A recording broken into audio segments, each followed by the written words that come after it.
Olá, saudações a todos que estão aqui assistindo essa aula. Meu nome é Marcelo Andrade, me apresentando rapidamente, eu sou consultor na área de gestão e governança, já desde 1995, trabalhando com projetos em empresas pequenas, médias e grandes, e também atuando, em diversas áreas da gestão, incluindo planejamento estratégico. A minha ideia hoje aqui é poder compartilhar com vocês conhecimentos na área de planejamento estratégico, ajudar vocês na elaboração de planejamento estratégico. E vou fazer isso usando aqui esses 40 minutos aproximadamente dessa aula. E é óbvio que isso impõe determinadas limitações e a gente tem que fazer escolhas do conhecimento que a gente julga relevante compartilhar, numa aula de 40 minutos. Então, eu fiz algumas escolhas, é óbvio que o tema não se esgota numa aula como essa, mas que ele possa servir a vocês para ajudá-los, quem sabe, na elaboração do planejamento estratégico da empresa que vocês trabalham, ou que vocês são proprietários, ou que vocês são líderes, de alguma forma. Também eu entendo que, a partir desse material, eu cito ali várias referências, autores e métodos e tal, e que vocês podem ser uma base, digamos assim, para uma espécie de estudo dirigido sobre o tema, de aprofundamento do tema de planejamento estratégico. Então, vamos nessa jornada. Bom, inicialmente, quero conceituar o tema de gestão estratégica. Então, gestão estratégica é um processo, Então, se é um processo, não é algo pontual, não é um evento que você realiza, não é um encontro que você faz no final de semana com a sua liderança ou com a liderança da companhia, da empresa, da organização. Ela é algo que se desdobra, e cronologicamente, ao longo do tempo, ao longo da linha do tempo de uma organização. Então, ela é um processo, através do qual a organização se mobiliza. Então, existe uma mobilização da organização para entender profundamente a sua realidade. Então, um componente importante da gestão estratégica é esse componente de diagnóstico, estabelecer uma visão de futuro.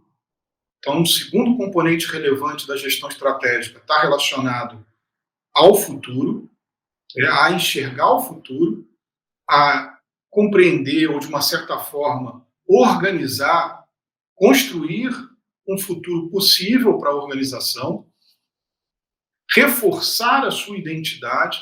Então, também, ele é um momento, um item 3, a gestão estratégica, ele é um momento relevante e oportuno para reforçar a identidade, para identificar traços culturais, eventualmente até para modificar traços culturais que são percebidos na organização.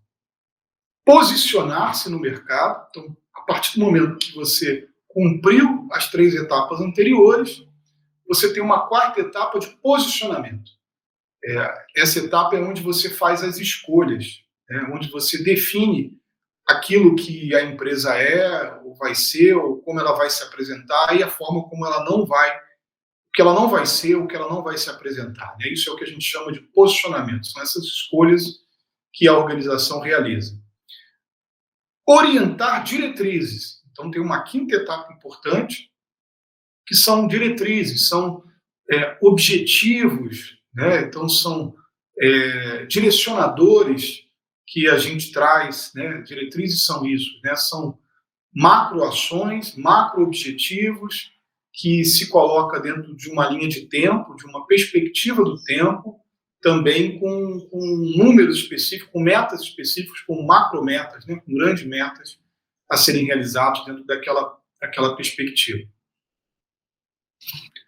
E entregar resultados no longo prazo. Então, de uma forma geral, também, um 6º item importante é a entrega de resultado no longo prazo. Então, ninguém vai exercer uma ação de gestão estratégica, vai organizar ou vai pensar a estratégia numa empresa, se não for para a longo prazo entregar resultado. Então, a perspectiva de longo prazo é uma perspectiva que está mais alinhavada, né, com essa questão da gestão estratégica. Bom, bom, é óbvio, né, que isso atribui aí um foco no mercado e considera ambientes internos, externos, atual e futuro. Então, é o contexto em que esses 6 passos são realizados. Bom, tendo conceituado, vamos entender aqui a forma como eu organizei etapas, macroetapas de um processo de gestão estratégica. Então, eu organizei aqui em 3 etapas. Uma etapa inicial é uma etapa de diagnóstico. Tá? Então, todo trabalho de estratégia, ele tem um componente importante de diagnóstico, né? De compreensão da sua própria realidade. Mas não é só a compreensão da sua própria realidade, é a compreensão do mundo, a compreensão do contexto, a compreensão do tempo em que essa organização está ali existindo, aquele momento em que ela está ali existindo, em que ela está ali competindo, em que ela está ali ofertando, fazendo as suas ofertas ao mercado, a um ambiente, a um ecossistema. Então, esse diagnóstico, ele deve olhar tanto para os aspectos internos quanto para os aspectos externos, de momento, de mercado, de tecnologia, de cultura, de competição, de segmentos, né, da indústria especificamente em que a empresa está inserida. O segundo componente importante é o componente da formulação. A formulação, de uma certa forma, ela é o conteúdo, ela é a massa crítica, vamos dizer assim, orientadora da estratégia da empresa. Então, ela é como se fosse o conteúdo central do trabalho de gestão estratégica. Então, é ali onde está sistematizado o trabalho feito, a compreensão que a empresa tem sobre a sua realidade interna e externa e também, digamos assim, a ambição, né? A ambição que essa empresa tem, onde ela quer chegar, o que ela quer realizar, o que ela quer entregar, como ela quer competir.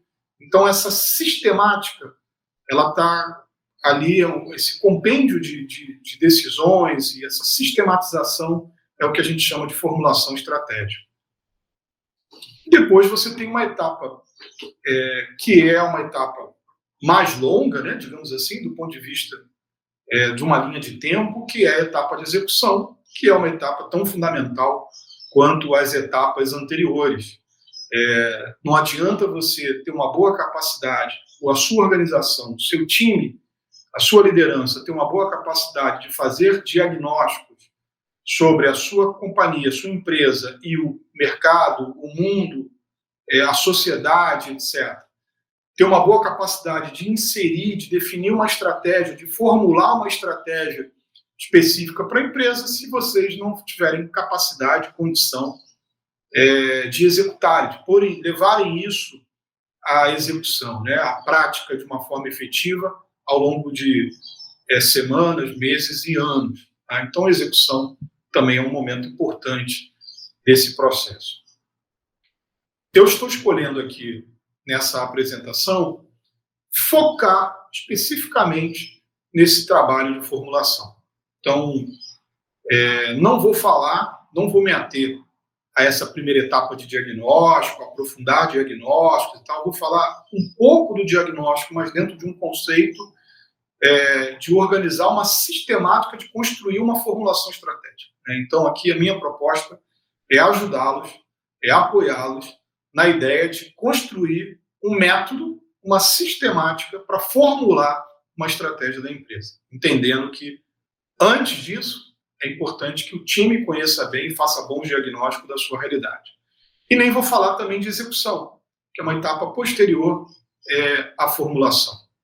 Cabe aqui eu ressaltar que a dinâmica do nosso tempo, né, que é um tempo de grandes mudanças aceleradas, que continuam se acelerando a cada ano, ela faz com que também a gestão estratégica seja feita de forma diferente do que era feita há 10 anos atrás, há 15 anos atrás ou há 20 anos atrás, quando eu comecei no setor de consultoria. Quando eu comecei a fazer gestão estratégica há 20 anos atrás, a forma de se fazer hoje ela é muito diferente.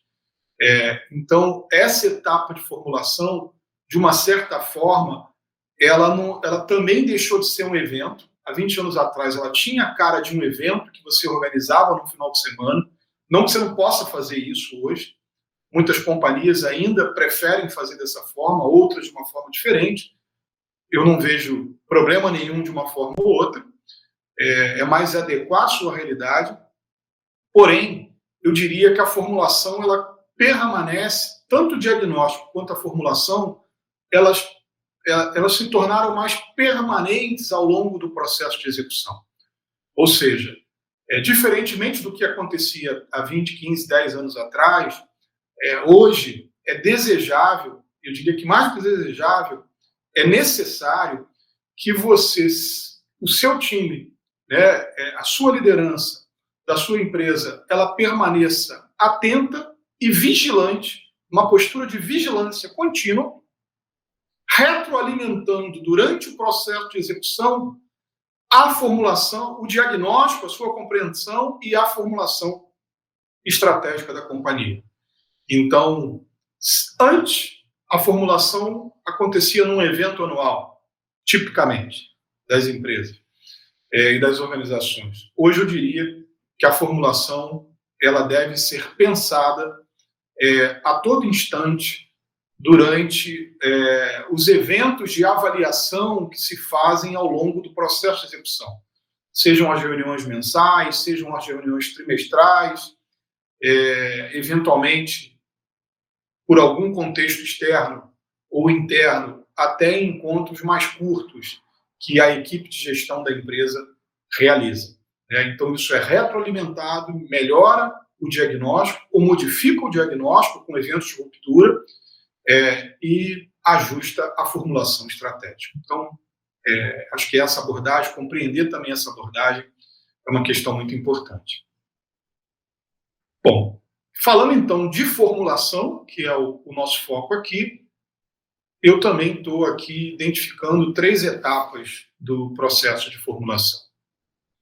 Uma macroetapa da formulação, então criando aqui uma sistemática, um método, como é que eu formulo a estratégia da minha organização, como é que eu ajudo a equipe de gestão, ou como é que eu me reúno com a equipe de gestão para organizar a formulação estratégica da nossa organização, para formular uma estratégia para a nossa organização. A primeira etapa é uma etapa de identidade. Tá? Então, volto a frisar que isso pode ser feito de diversas formas diferentes. Eu mesmo, na minha atividade profissional, realizo isso de diversas formas diferentes. Muito frequentemente, o método que eu adoto numa organização é diferente do método que eu adoto em outra organização. É importante eu frisar isso. Mas eu estou aqui tentando, de uma forma simples, né, apresentar um jeito, uma forma, um método, uma sistemática de se fazer. Tá? Mas ela não é a única, muito longe disso. E não necessariamente, se fizer de uma forma diferente, está errado ou está certo. Enfim, eu adapto muito isso àquela organização, ao nível de maturidade de gestão que aquela organização tem. Enfim, tem uma série de componentes que influenciam nessa decisão. Então, quero frisar isso mais uma vez. Tá? Mas a identidade é uma macroetapa importante. Então, hoje a gente fala muito de cultura como um tema relevante da empresa. E eu digo a vocês que a definição de identidade organizacional, identidade da companhia, ela é uma expressão importante dessa cultura organizacional. De uma forma geral, eu acho que 3 questões são suficientes, né, ou ajudam. A gente pode usar outras coisas, mas tipicamente é mais comum e é mais frequente que 3 definições componham essa definição de identidade. A missão, a visão e os valores essenciais. Daqui a pouquinho eu falo um pouquinho sobre cada uma dessas coisas para apoiar vocês nessa definição. O segundo ponto é o posicionamento estratégico. Então, como eu me posiciono, e aqui vem um lado maior de compreensão do mercado competitivo, dos concorrentes, né? Da cadeia produtiva da indústria que você está. Né? Então, quando eu falo de cadeia produtiva, é pensar tanto de onde vêm os insumos, né? Fornecedores e etc., como concorrentes, competidores e outras indústrias, eventualmente, que concorrem de uma forma indireta com a sua indústria, com o seu segmento, e também clientes, produtos e afins. Né? Então, quando você pensa toda essa cadeia produtiva da indústria onde você está inserido, onde a sua companhia está inserida, isso te ajuda a definir um posicionamento. Seria uma espécie de espaço, seria uma espécie de foco específico que a sua empresa escolheu. Né? Então, são escolhas que você realiza de como você vai se apresentar para o mercado e como você vai pensar as estruturas de processos, de organização interna da sua empresa para ter vantagem em relação a esse mercado. E, por último, as diretrizes. Você precisa transformar as discussões dos 2 passos anteriores num conjunto de orientações. Né? Então, as diretrizes são essas orientações, essas macro-orientações. Então, é típico, por exemplo, isso no final você ter lá as 10 diretrizes, as 6 diretrizes do ano da empresa e, de uma forma geral, essa decisão, essa escolha das diretrizes, né, esses macro-objetivos, eles se dão a partir de caminhar nos 2 passos anteriores. Agora eu vou entrar um pouquinho em cada uma dessas etapas para a gente aprofundar um pouco mais cada um desses 3 temas. Bom, antes eu quero contextualizar essa frase que está aqui como tema da minha apresentação, que é ser mais real que o rei, né? E ela é uma expressão antiga, e ela é aplicada ao sujeito que age com um zelo maior com as coisas do reino do que o próprio rei. Né? Então, aqui a gente está dizendo de não ser mais real que o rei. Então, a gente, da forma, no contexto que eu estou adotando essa frase na minha apresentação, de não ser mais real que o rei, o que eu estou querendo dizer algumas coisas. Né? Então, eu quero falar um pouquinho sobre isso. Então, antes aqui de eu apresentar os conceitos. Primeiro, eu quero tentar ao máximo descomplicar o tema estratégia e apresentar uma alternativa, frisando, entre tantas existentes, para que você possa trabalhar melhor o tema da estratégia.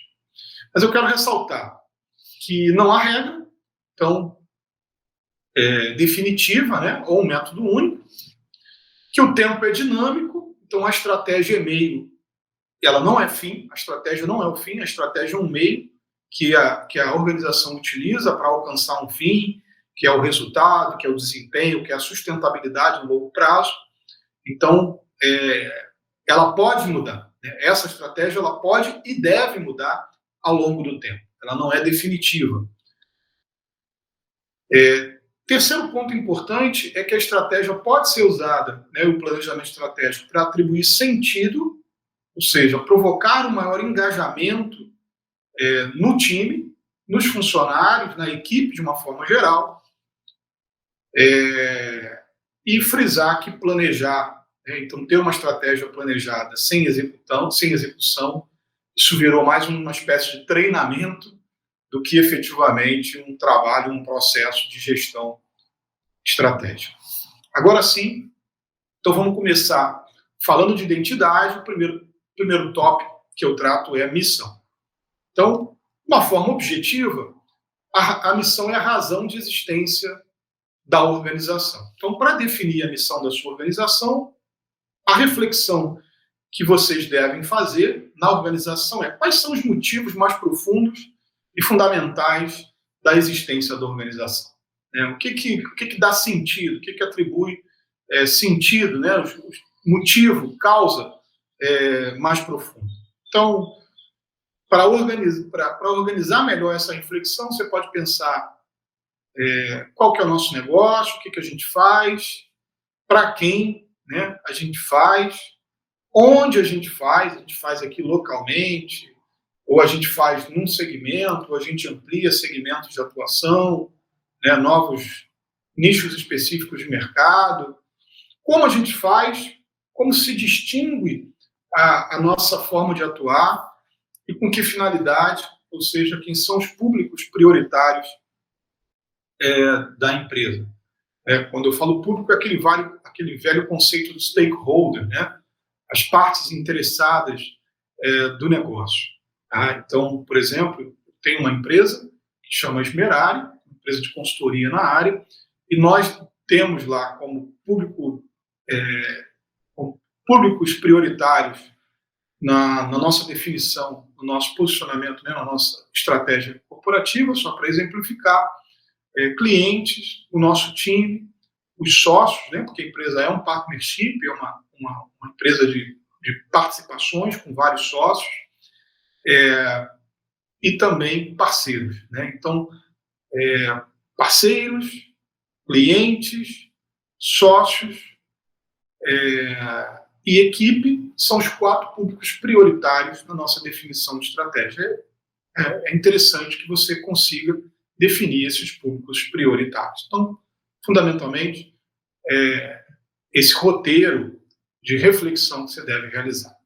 O segundo, outro componente da visão é a identidade, da identidade é a visão. A visão é o grande alvo no futuro, é o seu grande sonho. Você pode definir uma perspectiva de tempo, né? O que você quer realizar nos próximos 5 anos? Qual é o grande sonho que você quer realizar nos próximos 5 anos? Né? É importante dizer, né, trazendo aquele tom de execução, que a visão sem ação não passa de um sonho, ação sem visão é só um passatempo, visão com ação pode mudar o mundo. Então, a característica da visão é essa, né, de provocar um grande impacto, de ser algo, de fato, visionário, de grande mudança, de grande impacto. Né? Essa é a ideia da visão, uma ideia de energizar a empresa e de trazer capacidade de organizar. É o grande sonho a ser realizado. E um terceiro componente, último, da definição de identidade, são os valores da empresa. Então, os valores a gente pode definir como convicções balizadoras da sua identidade. Né? Então, que princípios balizam, orientam, né? Definem limites dentro da sua identidade. De uma forma geral, faço algumas considerações para ajudar a reflexão de vocês. Os valores são simples, claros, diretos, poderosos. As empresas visionárias tendem a ter apenas alguns valores centrais, normalmente entre 3 e 6, e você precisa ter 100% de autenticidade genuína. É importante, talvez, todos os itens da identidade organizacional, a missão, a visão e os valores, eles têm um componente de cultura organizacional muito forte, né, de relacionamento como uma parte importante da cultura organizacional. Mas talvez os valores ele tenha isso de uma forma mais explícita, de uma forma mais clara. Né? Então, você pode ter valores, por exemplo, para citar alguns aqui da minha empresa também, para compartilhar como exemplo. A gente tem valor como empatia, né, que é essa capacidade de você perceber o próximo, né, compreender o próximo. Então, é um valor que nós temos, por exemplo, como parte da nossa cultura. Também o desenvolvimento da capacidade de aprendizado, de aprender sempre. Né? Então, a gente trabalha isso com humildade e simplicidade, como esse componente. O esmero, que é a busca pela qualidade, né, o desenvolvimento da melhor tecnologia, do melhor método, da melhor técnica. Né? Então, uma entrega de qualidade, uma entrega que funciona, uma entrega que resolve. Então, a gente chama isso de esmero na nossa empresa. Então, são exemplos de possibilidades. Né? Então, não esses. É importante que você identifique, descubra, dentro desse processo de entender a sua organização, o que faz sentido. E não só isso. Dentro daquilo que vocês querem para onde vocês querem levar a empresa, para onde se quer levar a empresa no futuro, naquele foco de visão, o que faz sentido para aquela visão também. Então, os valores, não só ele responde a uma realidade atual, né? Então, essa lógica da autenticidade, daquilo que se é, de fato, mas ele pode e deve também responder a uma realidade daquilo que se quer ser, né? Baseado na visão de futuro da empresa. Então, você pode integrar também essa compreensão e essa discussão dos valores com essa visão de futuro da empresa, daquilo que se quer ser e não só daquilo que se é também. Bom, começando aqui uma discussão agora sobre posicionamento, eu acho que a metodologia que ajuda, que é simples e ajuda uma discussão de compreensão da sua realidade, da sua indústria, do seu segmento, é a que foi desenvolvida por Porter, né? Então, ela é conhecida como as 5 forças de Porter, e que está ilustrada nesse slide que eu estou apresentando aqui a vocês, né? Então, você tem uma primeira força, que a gente está chamando ali de... Ela está relacionada aos entrantes potenciais no segmento de negócio, que a gente está chamando aqui de indústria, que é a ameaça de novos entrantes. Então, a ameaça de novos entrantes é uma das forças do modelo. Uma segunda força que está associada a fornecedores é o poder de negociação dos fornecedores. Uma terceira força que está relacionada a substitutos é a ameaça de serviços ou produtos substitutos. Uma quarta força relacionada aos compradores, aos clientes, é o poder de negociação dos compradores, das empresas que consomem seu produto ou serviço. E uma última e quinta força que está dentro ali do modelo, que está associada aos concorrentes da sua organização, que é a rivalidade entre os competidores. Então, fundamentalmente, esse é o modelo. Minha sugestão é que você organize uma espécie de matriz onde você relacione essas 5 forças e reflita sobre o nível de intensidade dessas forças no seu segmento de negócio. Então, se você fosse pensar a ameaça de novos entrantes, ou seja, de ter pessoas que não trabalham, que não são da nossa indústria, que não são do nosso segmento, que não fazem o que a gente faz e que possam, por assim dizer, querer entrar no nosso segmento. Um novo entrante. Isso é alto, é baixo ou é médio? Essa ameaça é intensa, ou é de alta intensidade, baixa intensidade ou média intensidade? E assim você faz com todas as outras forças. O poder de negociação dos fornecedores, ele é alto, ele é médio ou ele é baixo? Ameaça de serviços ou produtos substitutos. Ou seja, são serviços de outras empresas que não são a sua empresa. Vou dar um exemplo aqui de um escritório de contabilidade, né? Então, você tem ali um entrante, é alguém que deseja abrir um escritório de contabilidade. Um substituto é alguém que não seja um escritório de contabilidade, que, por assim dizer, oferta um outro tipo de serviço, mas que pode substituir serviços de um escritório de contabilidade. Sei lá, uma empresa de tecnologia, eventualmente, um escritório de advocacia, eventualmente. Então, são ali ameaças de produtos ou serviços substitutos. Tá? Isso é alto, é médio ou é baixo? Compradores, poder de negociação dos compradores. São os clientes, são seus clientes, né? Aqueles que negociam, que compram, que consomem. O poder deles é alto, é médio ou baixo. E também a rivalidade, a competição dentro do seu próprio segmento. É alto, médio ou baixo. Então, você fazendo essa análise, ela é uma primeira análise importante, ela vai te trazer insights importantes, e você também pode imaginar e pensar na sua reflexão de cada uma dessas forças, nas forças que tiver alta intensidade ou média alta intensidade, é aquelas que você deve se focar um pouco mais, e aí sim pensar em antídotos, pensar em barreiras, pensar em formas de como lidar com essa situação. Então, de uma forma geral, isso vai te trazer uma melhor compreensão do seu negócio e dos agentes, né, das pessoas, de toda a cadeia produtiva do seu negócio. A ideia, a partir daí, é que você possa se preparar para definir uma posição competitiva e única, né? Você possa definir exatamente seus diferenciais. O que distingue a sua empresa em relação a uma outra empresa? Então, o que distingue a sua empresa é o preço, é porque você consegue ser mais barato, você consegue ter eficiência, é que você tem uma empresa enxuta, eficiente, tem um bom software, tem um bom sistema. O que distingue a sua empresa dos outros competidores? Ou o que distingue a sua empresa é a proximidade que você tem com o seu cliente, é o relacionamento de proximidade que você faz, que te traz insights importantes, que faz você adicionar ao produto algum tipo de serviço, algum tipo de assistência técnica, algum tipo de entrega, que é uma entrega diferente do que os seus competidores fazem, isso distingue a sua empresa.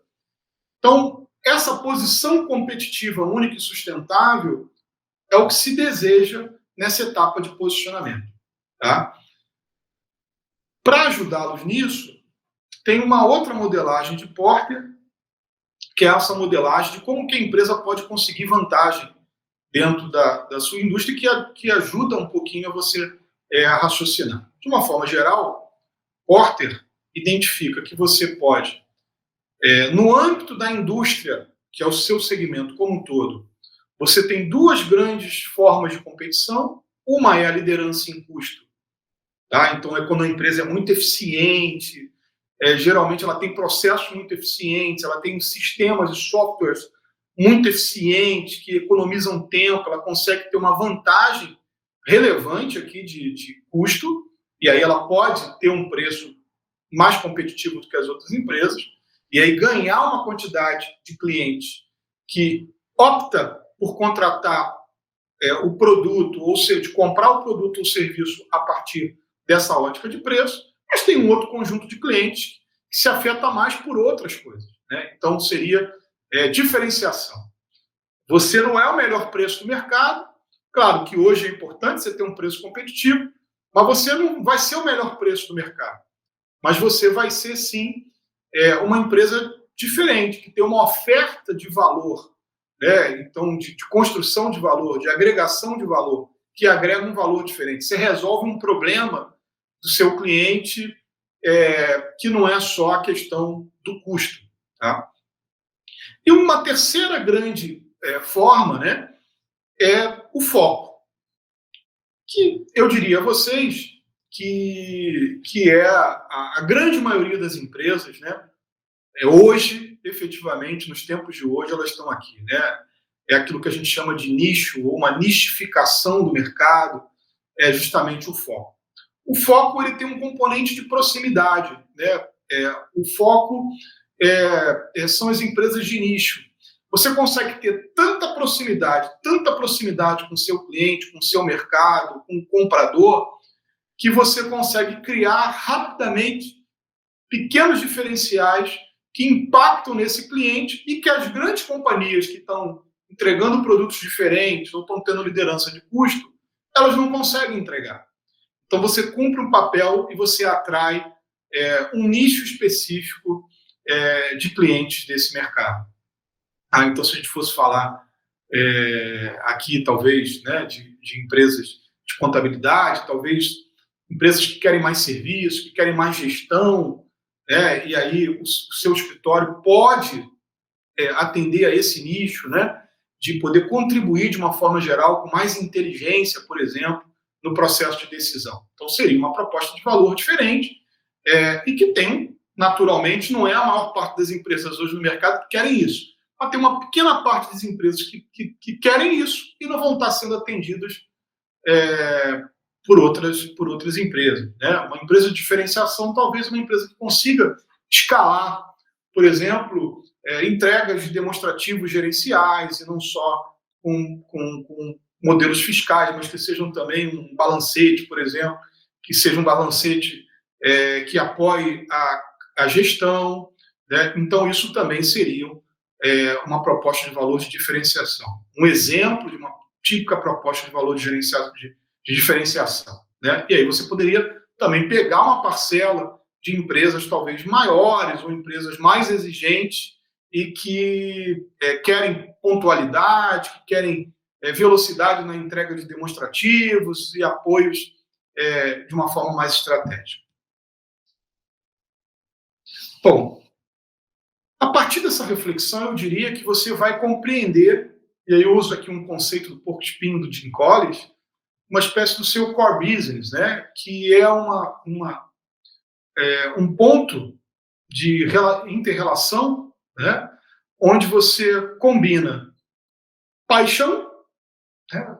Você consegue despertar a paixão do time, você tem paixão por realizar aquilo, você consegue ser o melhor do mundo, você consegue ser muito bom, você consegue ter excelência naquilo que você elegeu como seu foco, como seu posicionamento, e você consegue ganhar dinheiro fazendo isso. Quando você combina esses três fatores, o seu posicionamento, ele é um posicionamento que desperta paixão na sua empresa. As pessoas estão dispostas a fazer mais, a se dedicar mais, né, a fazer isso durante muitos anos de uma forma consistente.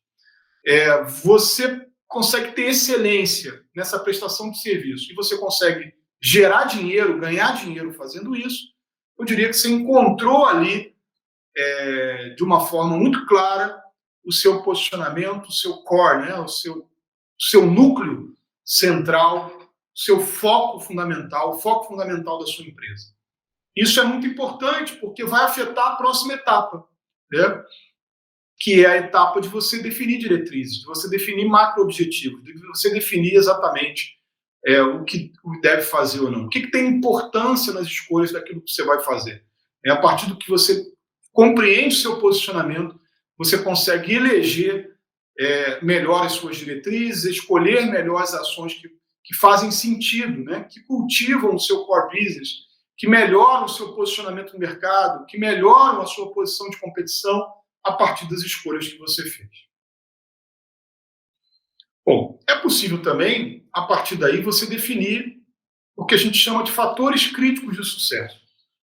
A partir do seu posicionamento, o que são os fatores críticos de sucesso da empresa? Aquilo que contribui para que você seja bem sucedido. Só para dar um exemplo aqui de 2 ou 3 do meu negócio, né? Para não citar outros, no nosso caso aqui, nós somos uma consultoria de gestão, né? Então é um fator crítico de sucesso na nossa modelagem estratégica, metodologia, né? Então, que é fundamentalmente aquilo que a gente vende. Então, metodologia, a sistemática, como fazer. O que eu estou apresentando aqui para vocês, que é uma metodologia, uma típica metodologia de construção de estratégia, é um fator crítico de sucesso para nós, né? Então, estar atualizado com as melhores métodos, estar atualizado com o estado da arte no mundo, daquilo que está se fazendo, que está se propondo, é um fator crítico de sucesso na minha indústria, por exemplo.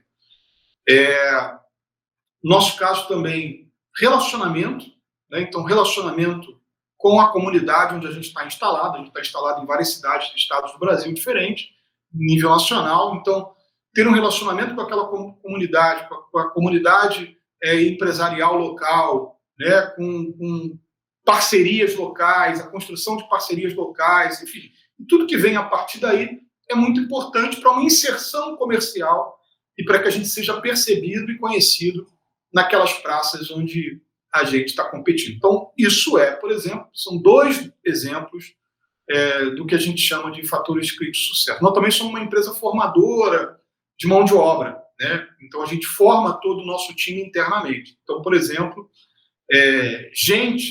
cuidar das pessoas, a formação, a equipe interna, né? Todos os subsistemas voltados à formação da equipe interna é um terceiro fator crítico de sucesso para nós. Então, só que você só consegue ter essa decisão, definir esses fatores, na medida que você tenha conseguido realizar a etapa anterior, né, que eu falei aqui, a partir da modelagem de Porter, também dessa contribuição do Jim Collins, da definição do seu posicionamento estratégico. Eu diria que uma última etapa do posicionamento é essa, onde você tenta sintetizar toda a reflexão que foi feita, né, em alguns fatores, 4 ou 5 fatores no máximo, que fazem a diferença e produzem sucesso, né, sustentabilidade no negócio onde você está. Para finalizar a minha apresentação, eu quero falar um pouquinho de diretrizes e aí estou escolhendo uma lógica aqui que é a de cenários, né? Então, é importante aqui que você possa descrever cenários. Estou dando um exemplo de 5 cenários possíveis aqui: o político, o econômico, o setorial, tecnológico, social, costumes, né? Então, compreender exatamente, né, qual é o cenário atual da sua indústria, no mercado onde você está inserido, no local onde você está inserido, no estado onde você está inserido, no segmento de negócio onde você está inserido, o que está acontecendo, né, e o que tem de acontecer nos próximos anos e como isso impacta o seu negócio. Então, quando você junta essa descrição de cenário, você melhora um pouco o seu conhecimento do ambiente externo, junta lá com a modelagem de portas, junta com essa questão de cenários. Então, você melhora aqui o entendimento do seu ambiente interno com esses diagnósticos e cenários. É importante também que, para a construção aqui que eu estou propondo, que você também compreenda muito bem a sua realidade interna na empresa, tá? Esse diagnóstico. Então, a ideia aqui para a gente construir diretrizes é que a gente possa ter uma lista de uma lista com quatro listas, na verdade. Uma lista com oportunidades, uma lista com ameaças, uma lista com forças e uma lista com fraquezas. Tá certo? E essa lista você vai produzir a partir de uma compreensão do diagnóstico, né? Do seu diagnóstico interno, do seu diagnóstico externo. O que são oportunidades? São fatores que estão fora do ambiente da empresa, da organização, que podem ser positivos para a empresa. As ameaças são fatores que estão externos à organização, que podem criar impactos negativos à empresa. As forças são as questões que estão dentro da organização, são fortalezas que a empresa tem, e as fraquezas, então são positivas as forças, né? E as fraquezas estão dentro da organização, mas são fragilidades, questões que a empresa não está fazendo bem, não está cumprindo bem. Quando você organiza isso, né, você consegue construir o que a gente chama de matriz SWOT. Né? O SWOT é justamente dessa sigla, né, em inglês, que eu especifiquei aqui, tá vendo? Forças, fraquezas, né? Então, SWOT vem daqui: forças, fraquezas, oportunidades e ameaças. Então, SWOT, né, do SWOT. E aí você consegue criar essa matriz SWOT, e a partir da matriz SWOT você consegue definir diretrizes estratégicas, tá? Onde você vai combinar oportunidades com forças para definir o que a gente chama de estratégias de desenvolvimento. Você vai combinar ameaças com forças para construir estratégias de manutenção. Você vai combinar oportunidades com fraquezas para construir estratégias de crescimento. E você vai combinar ameaças com fraquezas para construir estratégias de sobrevivência. No final das contas, essas estratégias serão como objetivos, ações daquilo que a empresa precisa fazer, né, para realizar a sua visão de futuro. Tá? Mas sempre você parte nessa metodologia, né, existem outras, mas nessa metodologia que eu estou propondo a vocês, porque ela é a mais conhecida, por isso que eu escolhi ela aqui, sempre você parte de oportunidades e ameaças. Então você começa olhando lá. Qual é uma oportunidade que eu tenho? Vou dar um exemplo aqui, uma típica oportunidade. O meu segmento de negócio está crescendo. Eu estou numa área de um segmento de negócio que ele vai crescer nos próximos anos. Isso é uma oportunidade. Tá? E aí você pergunta, tá bom, o que eu posso, partindo das forças que eu tenho, tá? O que eu posso criar de uma estratégia de desenvolvimento para aproveitar essa oportunidade? Vou dar um exemplo aqui. Vamos dizer que você identifique aqui que a força é que você é eficiente, que você tem um bom time, um time forte, né? Você já tem processos bem organizados, isso seja uma força do seu time. Então, se você tem processos bem organizados, um time forte, consegue ser eficiente, o seu mercado vai crescer, abrir uma nova unidade, por exemplo, pode ser uma estratégia de desenvolvimento. Tá? Então, ela pode ser uma estratégia de desenvolvimento. Então, você abrir uma filial ou algo do gênero. Tá certo? Então, vamos imaginar que você tem uma fraqueza, é o contrário. Você não é eficiente, tá? Então, o seu mercado vai crescer, você está nele, mas você não é eficiente, não está bem com os processos, etc. e tal. Então, de repente, sua estratégia, ao invés de abrir uma nova unidade, porque já que você é ineficiente, você aumentaria o seu nível de problemas, ela pode ser, ao contrário, você, vamos dizer assim, melhorar os processos, melhorar a eficiência interna. Então, você ter ali um foco, uma diretriz de melhorar a eficiência interna. Isso pode se dar com melhoria de processos, capacitação do seu time, ou coisas do gênero, tá? E você vai desdobrar essa diretriz. A diretriz é melhorar a sua eficiência interna nesse quadrante, ou por exemplo, abrir uma nova filial nesse outro quadrante aqui. Tá certo? Então, são análises como essas que você faz. Então, e aí você faz a mesma coisa com as ameaças, né? E aí é só uma forma de a gente identificar, mas que é uma estratégia de desenvolvimento, que é uma estratégia de crescimento, etc. E você pode vincular isso criando uma espécie de rastreabilidade. Olha, essa estratégia que eu falei, ela vai resolver, ela vai atender a essa oportunidade ou a essa ameaça, e eu vou me utilizar dessa força ou eu vou solucionar essa fraqueza. Tá certo? Então, pode ser a força 2, a força 3, a oportunidade 5, a oportunidade 1. Isso, você pode identificar isso, por isso que é uma matriz, né? Como se fosse ali batalha naval, você pode identificar a oportunidade 2 com força 3, oportunidade 4 com fraqueza 1, e assim sucessivamente criar essa rastreabilidade na matriz. E aí você vai ter uma lista de diretrizes estratégicas. Finalizando isso, tentando aqui, de uma certa forma, linkar com um plano financeiro, vou imaginar que um objetivo que tenha saído da sua matriz SWOT seja melhorar a produtividade da fábrica, digamos assim, só para dar um exemplo aqui, tá? Nesse objetivo, melhorar a produtividade da fábrica, ela é uma típica, por exemplo, ação que pode vir de fraqueza, né, com ameaça ou oportunidade. Tá? Então, olhando aqui na nossa matriz, ela está aqui na parte de baixo. Ou ela é uma estratégia de sobrevivência, ou ela é uma estratégia de crescimento. Tá? Então, melhorar a produtividade da fábrica. No entanto, você vai usar recursos disponíveis, já previstos no seu orçamento. Por exemplo, engajamento do time, melhoria do método, fabricação, etc. Então, você pode ter dotação orçamentária. Eventualmente, você vai contratar um treinamento. Né? Então, isso se vincula com o seu plano financeiro, tipicamente no seu orçamento, no seu DRE, ou DRE, né? De uma forma geral.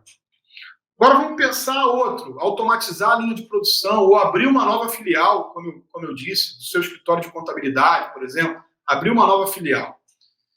Aí já é um projeto, isso já é tipicamente um projeto. Tá? E se é tipicamente um projeto, você vai precisar de capital para investimento, aquisição de máquinas ou locação de uma unidade, equipamentos para essa unidade, enfim. No exemplo que eu estou dando aqui, né, linha de produção, equipamentos, etc. Então, a ferramenta financeira, você vai ter que ter caixa para conseguir pagar isso. Né? Então, um planejamento de fluxo de caixa é importante.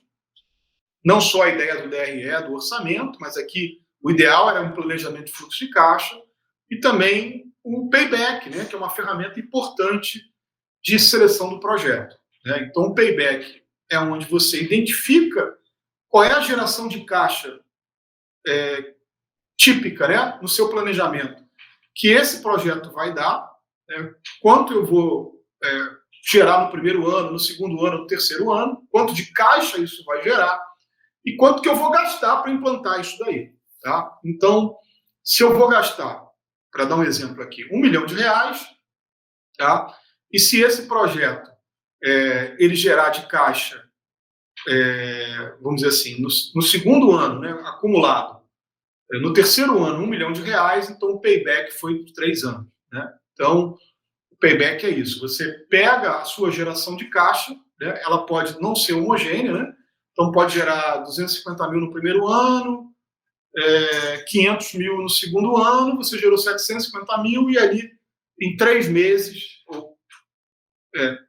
por exemplo, você gerou os outros 250 mil. Então, cobriu aí R$1 milhão, durou 2 anos e 3 meses. Tá certo? Então, é uma forma de você identificar em quanto tempo você vai ter retorno do projeto de investimento que você fez. Então, como você integra com a sua gestão estratégica, a ideia aqui desse slide, para finalizar, é integrar o seu planejamento estratégico, a sua gestão estratégica com o seu planejamento financeiro. Né? Então, fundamentalmente, as ferramentas que você vai usar é o orçamento, DRE, o orçamento econômico, né, que é o DRE, o orçamento financeiro, que é o fluxo de caixa, e você pode usar, por exemplo, também payback para ficar em mecanismos econômicos financeiros mais simples. Né? Há outros mais sofisticados, né, e TIR, de você trazer valor presente, mas eu acho que esses aqui, eles já resolvem 99% dos problemas de gestão estratégica das empresas.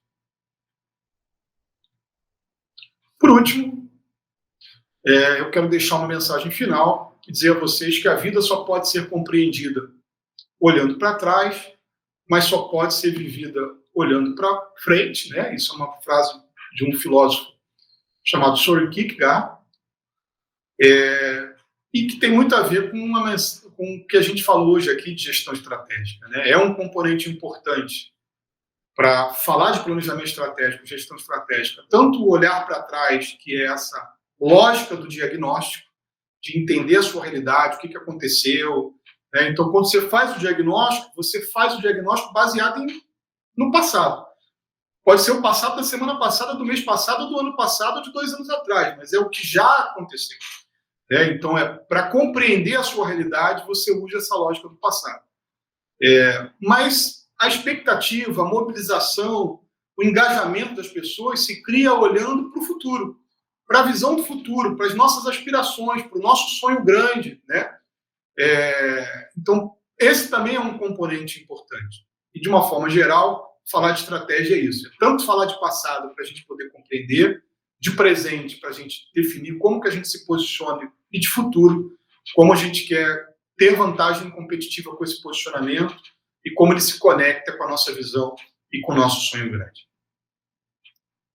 Eu deixo aqui meus dados, caso vocês queiram me seguir, né? Marcelo Pontes Merari, Instagram, Facebook, YouTube, enfim. Ou a Esmerari, né? Que tem vários conteúdos falando sobre estratégia e sobre outros conteúdos importantes de gestão. Meu muito obrigado pela atenção de vocês. Espero que eu possa ter contribuído um pouco aí com os desafios que toda organização que vive hoje está tendo com as intensas mudanças, e a gestão estratégica é uma parte importante para os ajudar. Um forte abraço e até a próxima.